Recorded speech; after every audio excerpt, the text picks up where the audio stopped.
kepala desa Cikeruk itu melayani masyarakat desa Cikeruk itu lebih dari 9 dusunnya 3 dusun itu wilayah. Ada namanya dusun 1 namanya Warung Kalde, dusun 2 Ciawi, dusun 3 Cikeruk. Di Jatinangor itu sampah, kriminal, yang negatif-negatifnya itu banyak. Kenapa banyak? Karena banyaknya manusia, banyaknya Jatinangor itu dihidupkan oleh karyawan KHT dan mahasiswa akademisi yang ada di sini. Kalau nggak ada mahasiswa, nggak ada kosan, nggak ada apartemen, nggak ada mall, nggak ada pedagang-pedagang, nggak ada ojol, nggak ada fotokopi yang terbesar di Jatinangor Kota. Cikeruk itu adalah tengah-tengahnya dari Kecamatan Jatinangor. Pusarnya kemajuan di wilayah Jatinangor itu paling cepat itu adalah desa kami, desa Cikeruk. Para invest masuk. Setelah membangun itu membeli lahan. Setelah membeli lahan membangun lagi kosan di sini, redor di sini, dak di sini, dak di sini. Akhirnya dikuasai sekian persen oleh pengusaha yang sama.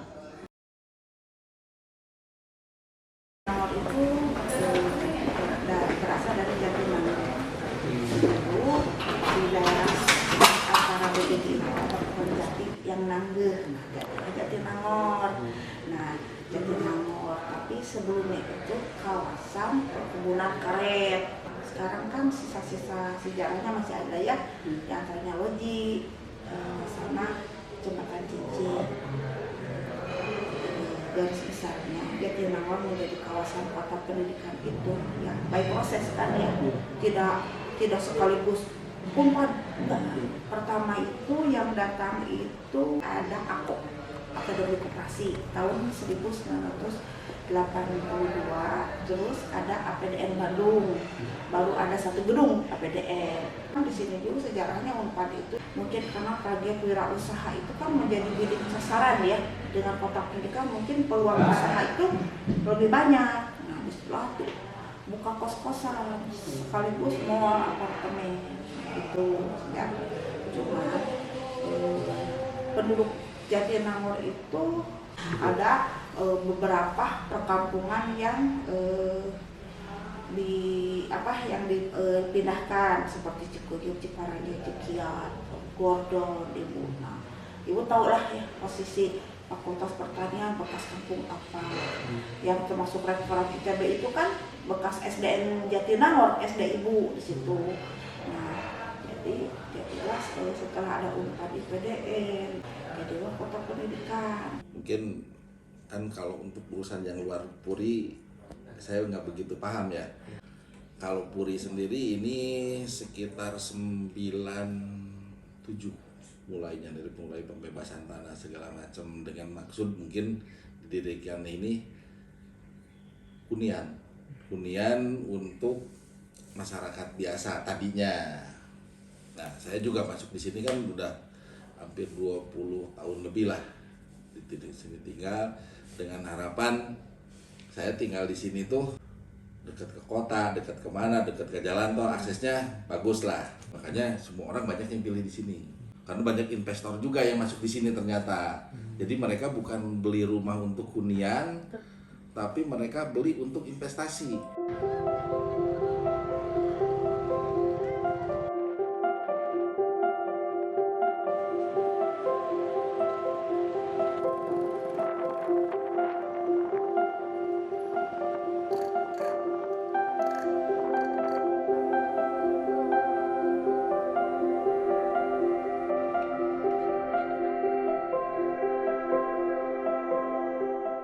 Itu ada kompensasi tentu ya. Kedua CSR. Ketiga fasilitas sosial, fasilitas umum, fasilitas ibadah, itu mereka harus selesaikan sama warga.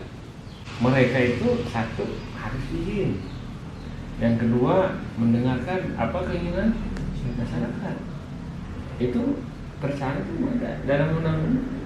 Makanya saya kalau ada pembangunan di sini gitu, saya tanya dulu ada nggak sosialnya terhadap lingkungan. Kalau ada, saya tanda tangan gitu kan. Saya urus gitu. Ya kayak Indomaret, alhamdulillah. Kan itu gara-gara ada Indomaret itu kan, warung kecil kan kena dampak juga gitu kan. Tapi kan dimusyawarahkan ya alhamdulillah gitu. Kos-kosan juga gitu kan. Ya itu kan paling izin tetangga lah. Izin tetangga itu kan ada kompensasi untuk lingkungan gitu kan. Ya yang mengeluarkan izin kan Pemda itu kan. Jadi cuma memfasilitasi aja. Ke CSR mungkin ya, nah, kepedulian untuk kurban, waktu ada bencana banjir, ada juga Humas Jatos itu selalu berinteraksi dengan setiap RW. Cuman untuk amdal-amdalnya, karena kan kita itu tidak menyalahkan ada pembangunan kawasan pendidikan, tor ataupun mall, tidak mungkin kita melarang pembangunan. Cuman kan kita harus solusinya harus bersinergi antara pembangunan dengan orang manusia, termasuk dengan individu-individu keluarga lah gitu. Pada waktu itu kebetulan saya belum kerja di desa, hanya menjadi aktivis kecil di RT dan RW bernaung di wadah Karang Taruna.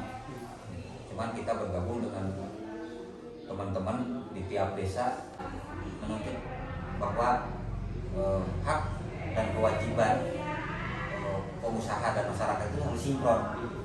Teknis musyawarahnya itu seperti apa ya, kita mau bikin MOU pada waktu itu. Ini izin tidak keberatan, dulu mah ada izin prinsip lah namanya.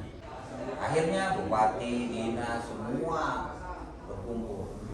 Kalau pengusahanya diam aja, kalau pengusaha mengikuti. Sebelum ngebangun, ngobrol dulu dong dengan masyarakat dan pemerintahan di sini. Mau usaha apa? Mau pelibatan seperti apa kepada warga sini?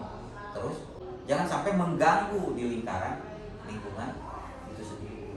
Akhirnya prakonstruksi, konstruksi dan operasionalnya berjalan lancar.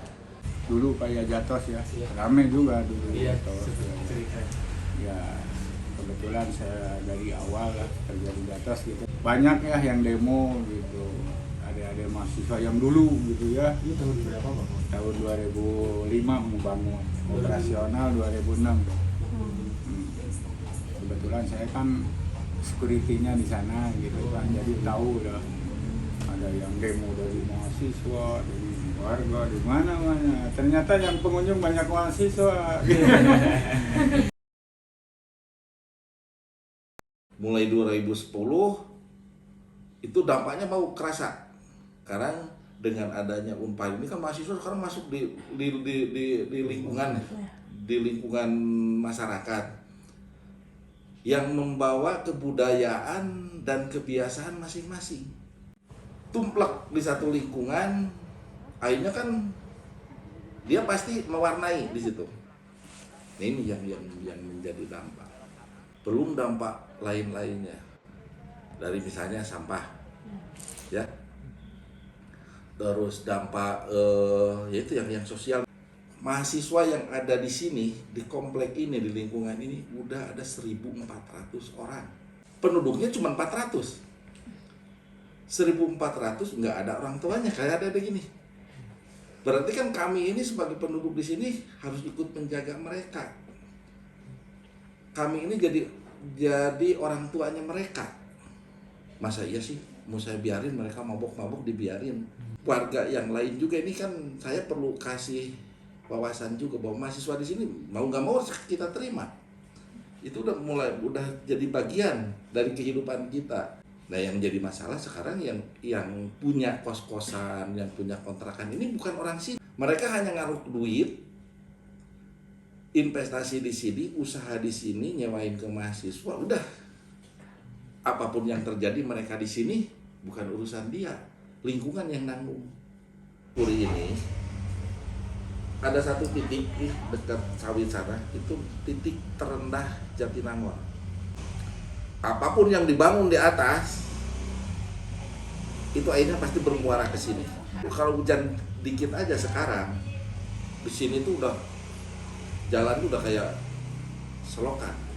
Ada memang ya dari sisi ekonominya kita roda ekonomi. Kalau roda ekonomi ya ada. ada. kayak gini lah, ada yang buka warung untuk anak-anak mahasiswa. Rumah makan. Kalau mahasiswa kan nggak dilihat rasa, dampak bener nggak? positifnya ada. Yang penting kan dia murah, bener Iya. nggak? Gitu. Nggak tahu bentuknya itu makanan kayak gimana, yang penting udah masuk aja. Gitu. Ada dari segi ekonomi memang ada. Kalau segala sesuatunya ada plus minusnya ya. Kalau untuk Jatos kan rekrutmen tenaga kerja sekitar, terus bagi pedagang-pedagang kecil seperti warung nasi kan minimal pegawainya pada makan ya, mempengaruhi pertumbuhan perekonomian. Kalau pembangunan itu lebih ke SOP pembersihan area ya, cuman kan tetap hasilnya ngepek juga kalau lagi pendosoran gitu kayak kemarin tol itu kan sampai banjir ya, kecil leles ke kita itu aja. Kita udah memaksimalkan pembangunan sesuai prosedur. Cuma kan kalau misalkan seperti drainase kecil, airnya banyak dari atas tetap kan. Ekonomi baik ibu-ibu warung, gojek-gojek gitu ya. Terus ada yang jaga kosan, terutama warga yang di sekitarnya. Sawah-sawah yang penduduk punya itu udah pada dijual, dijadiin semua perumahan kos-kosan. Karena awalnya mereka nggak mau perhatikan tentang AMDAL ya, nggak mau perhatikan tentang dampak lingkungan, yang dimana drainase itu sebenarnya harus dibikin yang utama itu ya. Kalau sekarang itu yang saya lihat dari drainasenya itu malah nggak ada. Dulu mah ada kecil di depan Jatos itu ada lah, kecil ya, tapi cukup. Dulu nggak pernah banyak. Tapi sekarang saya cek hilang. Air yang begitu besar, si saluran yang sebegitu kecil nggak bisa menampung, nggak bisa membawa itu air. Airnya jebol. Nah, dampaknya ke sawah. Area persawahan penduduk yang dimana mata pencaharian juga kan gitu. Nah, untuk masalah sampah ya kebetulan Bapak di sini mengelola untuk satu RW. Ya mungkin adik-adik suka lewat ya di sini di pencucian mobil gitu ya. Ada asap gitu ya. Itu kan saya partisipasi lah, peduli gitu ya. Ada aspirasi dari warga yang mengenai masalah sampah.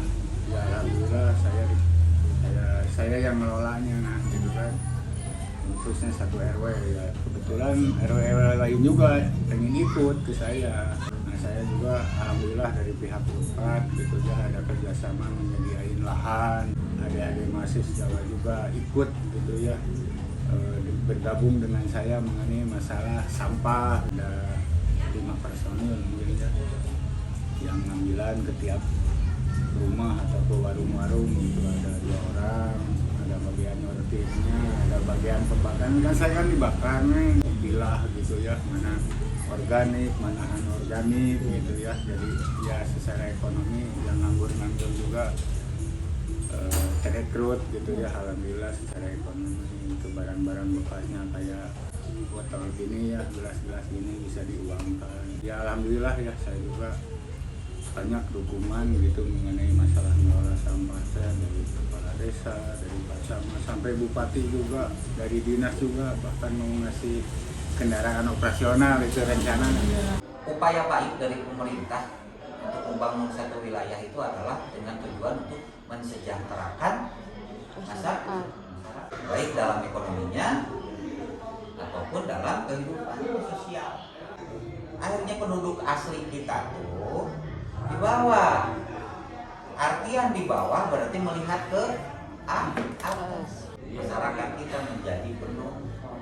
Akhirnya program semua itu turun ke kita melalui pemerintah pusat, provinsi, daerah, dan selebihnya program inisiatif desa. Pemerintahan daerah mengupayakan bekerjasama dengan pemerintahan desa untuk membina dan memberdayakan masyarakat itu sendiri. Si pemerintah juga sangat berkiprah gitu, karena kan kalau ada banjir pun juga kan reaksi cepat dari pemerintah, dari warga. Dari titik permasalahan banjir waktu itu dengan Pak Kapolsek, dengan Danramnya, dengan kepala desa ini dengan pihak Unpad ya, harus dari wilayah provinsi. Kalau pembangunan drainase yang maksimal itu bukan dengan swadaya masyarakat. Kayaknya datang orang tuanya, lihat di rumahnya, lihat ada perempuan lagi tidur, nangis tuh orang tuanya di sini. Anak saya sampai seperti ini dibiarin sama lingkungan. Saya sekarang rutin ini, bukan ngegerebek ya. Apa nertibin mereka. Saya sekarang lagi bikin sistem nih di sini, dicek. Dan orang tuanya pun boleh ngecek kita. Makanya di sini ada khusus yang nangani masalah kos-kosan dan kontrakan khusus. Nggak akan ada tuh di RW lain, tanya. Di saya ada bidang yang khusus menangani mahasiswa. Di lingkungan RW 6 itu udah nggak ada lagi tumpukan sampah, nggak ada lagi orang-orang yang sembarangan. Dan kalau ada hal-hal yang menyangkut bersih-bersih lingkungan atau pembangunan, misalkan Rutilahu, rumah tidak layak huni dengan warga, itu kan otomatis swadaya warga ya. Alhamdulillah nggak bisa ikut guyup gitu.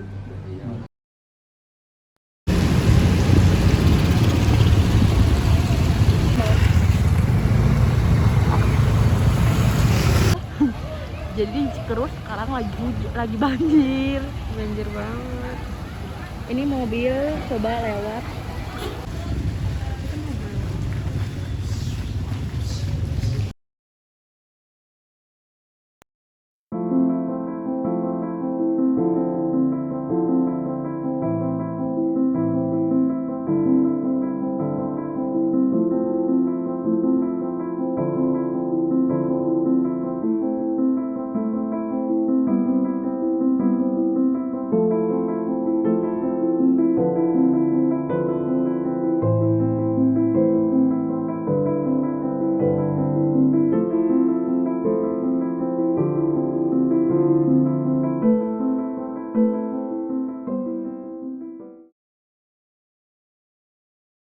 Hari ini kita menyelesaikan tugas keluarga kita, di mana kita sudah mewawancarai ketua RW dari RW di Cikeruk. Ya, itu yang bisa saya sampaikan. Terima kasih. Cabut. Ini kita mau wawancara kedua. Caca dan Meli melapor langsung dari tempat kejadian ya guys. Woi. Lah, itu makan? Masa masalah? Hai Pak. Tiba lucu banget. Tiba nanya gimana nih? Itu yang di apa namanya? Ketawa nggak? Itu gue nge-like otaknya, maaf. Dadah.